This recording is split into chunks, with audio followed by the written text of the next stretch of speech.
एक अमीर आदमी ने हंसते हुए कहा, गरीब मुसलमान क्या कर सकता है?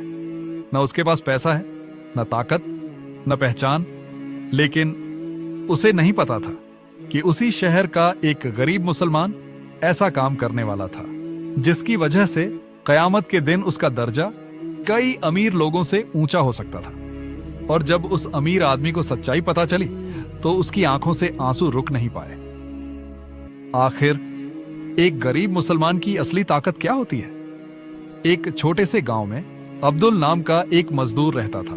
सुबह फज्र से पहले उठता, नमाज पढ़ता, फिर काम पर निकल जाता। दिन भर मेहनत करता, लेकिन शाम को मुश्किल से इतना पैसा मिलता जिससे घर का खर्च चल सके। उसका घर मिट्टी का था, कपड़े साधारण थे और खाने में अक्सर सिर्फ रोटी और दाल होती थी। लेकिन उसके चेहरे पर हमेशा सुकून रहता था। लोग हैरान होते, इतनी गरीबी में भी ये खुश कैसे रहता है? उसी गांव में सलीम नाम का एक बहुत अमीर व्यापारी रहता था। बड़ी गाड़ियां, बड़ा घर, बहुत पैसा, सब कुछ था, लेकिन दिल में सुकून नहीं था। एक दिन उसने अब्दुल को देखा जो पुराने कपड़ों में भी मुस्कुरा रहा था। सलीम हंस पड़ा और बोला, अब्दुल, अगर मेरे पास तुम्हारी तरह कुछ ना होता तो मैं जी ही नहीं पाता। अब्दुल मुस्कुराया और बोला, मालिक, मेरे पास एक चीज है जो शायद आपके पास नहीं। सलीम हंसने लगा। क्या? अब्दुल ने जवाब दिया, अल्लाह पर भरोसा। कुछ महीनों बाद सलीम का बड़ा कारोबार अचानक घाटे में चला गया। लाखों रुपए डूब गए, रातों की नींद उड़ गई। डॉक्टर के पास जाना पड़ा, लेकिन उसी समय अब्दुल का बेटा बीमार हो गया। उसके पास इलाज के पैसे भी नहीं थे। फिर भी वो हर नमाज के बाद कहता, हस्बुनल्लाहु व निम्मल वकील, अल्लाह हमारे लिए काफी है। लोग पूछते, डर नहीं लगता? अब्दुल मुस्कुराकर कहता, डर तब लगता है जब इंसान अल्लाह से दूर हो जाए। एक रात सलीम ने देखा कि अब्दुल मस्जिद में रो रो कर दुआ कर रहा है। उसके कपड़े फटे हुए थे, लेकिन उसके हाथ आसमान की तरफ उठे थे। तभी इमाम साहब ने एक हदीस सुनाई, बहुत से ऐसे लोग हैं जिनके कपड़े धूल भरे होते हैं, लोग उन्हें महत्व नहीं देते, लेकिन अगर वे अल्लाह से किसी बात की कसम खा लें तो अल्लाह उसे पूरा कर देता है। सही मुस्लिम। सलीम के दिल पर जैसे बिजली गिर गई। उसे एहसास हुआ कि ताकत बैंक बैलेंस में नहीं, अल्लाह के साथ रिश्ते में होती है। एक दिन गांव में भयंकर बाढ़ आ गई। लोग अपने घर छोड़कर भागने लगे।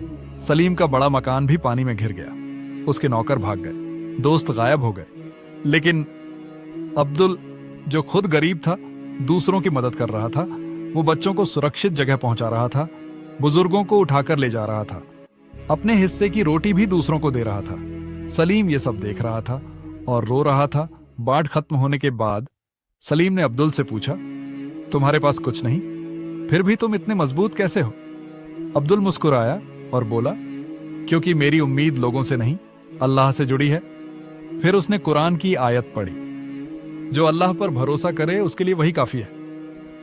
सलीम की आंखों से आंसू बहने लगे। कुछ साल बाद अब्दुल का इंतकाल हो गया। उसकी जनाजे में पूरा गांव उमड़ पड़ा।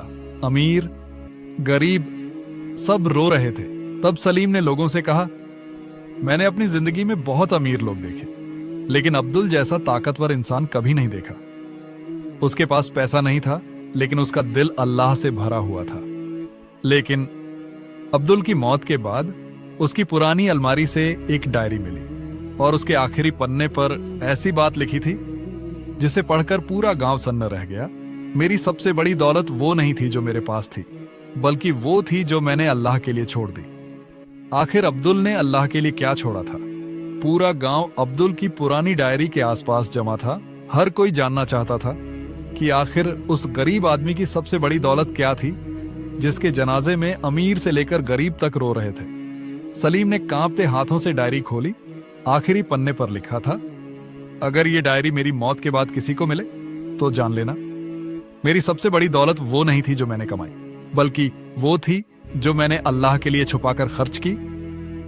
पूरा कमरा खामोश हो गया। सलीम की आंखें फैल गईं। छुपाकर खर्च की? लेकिन अब्दुल तो खुद गरीब था, वो किसी की मदद कैसे कर सकता था? डायरी का अगला पन्ना खुला। उसमें लिखा था, हर गुरुवार की रात जब पूरा गांव सो जाता था, मैं चुपचाप कुछ घरों के दरवाजे पर खाना रख आता था। सलीम हैरान रह गया। उसे याद आया, गांव में कुछ विधवाएं थीं, कुछ यतीम बच्चे थे जो अक्सर कहते थे, पता नहीं कौन फरिश्ता रात में खाना रख जाता है। आज वो राज खुल रहा था। वो फरिश्ता कोई और नहीं, अब्दुल था। अपनी भूख छुपाकर डायरी में आगे लिखा था, कई बार ऐसा हुआ कि घर में सिर्फ 4 रोटियां थीं, लेकिन मैंने 2 रोटियां किसी और के लिए रख दी। मेरे बच्चे भूखे सो गए, लेकिन मैं चाहता था कि कोई और बच्चा भूखा ना सोए। सलीम की आंखों से आंसू बहने लगे। उसे याद आया, वो करोड़ों का मालिक था, लेकिन कभी उसने किसी गरीब के लिए अपनी पसंद की चीज नहीं छोड़ी थी। डायरी में एक हदीस लिखी थी, तुम नेकी को हरगिज नहीं पा सकते जब तक अपनी पसंदीदा चीज अल्लाह की राह में खर्च ना करो।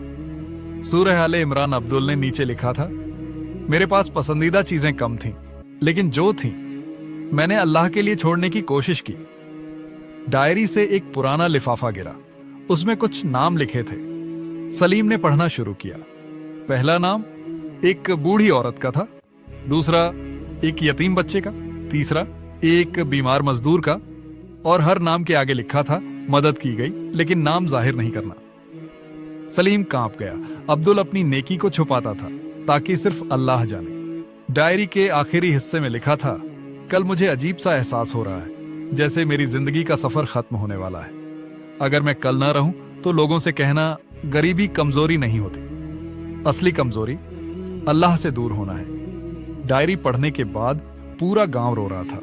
एक यतीम लड़का खड़ा हुआ और बोला, जिस इंसान को हम गरीब समझते थे, असल में वही सबसे अमीर था। फिर एक बूढ़ी औरत बोली, आज पता चला कि मेरी दवा कौन खरीदता था। सलीम अपना सिर झुकाकर रोने लगा। सबसे बड़ा सबक, उस दिन के बाद सलीम की जिंदगी बदल गई। उसने अपने कारोबार का एक हिस्सा गरीबों के लिए रख दिया, यतीम बच्चों की पढ़ाई शुरू करवाई, और हर बार जब उसे घमंड आता, वो अब्दुल की डायरी खोल लेता। सालों बाद जब सलीम बूढ़ा हुआ, उसने अपने पोते से कहा, बेटा, अगर कभी तुम्हें लगे कि तुम कमजोर हो तो अब्दुल को याद करना, क्योंकि उसके पास पैसा नहीं था, लेकिन उसके पास वो ताकत थी जो बड़े बड़े अमीरों के पास नहीं होती, अल्लाह पर भरोसा। लेकिन अब्दुल की डायरी का एक पन्ना अभी भी बंद था, जिसे किसी ने नहीं पढ़ा था। और जब कई साल बाद वो पन्ना खोला गया तो उसमें एक ऐसा राज लिखा था जिसे जानकर पूरा गांव सन्न रह गया। आखिर अब्दुल किस राज को अपनी मौत तक छुपाए रहा। Part 3 coming soon.